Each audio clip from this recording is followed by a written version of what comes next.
இங்கே போய் பஸ் எப்படி போகும்? ஏரோப்ளேனு அங்கே ஏரோப்ளேன் எங்கே இருக்கு? ஹெலிகாப்டரு அதுவா? ஆட்டோ பைக்கு பைக் எப்படி போகும்? ட்ரெயின் அப்போ எப்படி பைக் ஸ்டார்ட் பண்ணும்?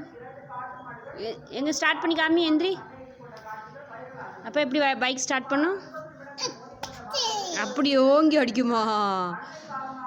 அப்போ சாவி போட்டு வண்டி ஸ்டார்ட் பண்ணுமா? எப்படி ஸ்டார்ட் பண்ணும்?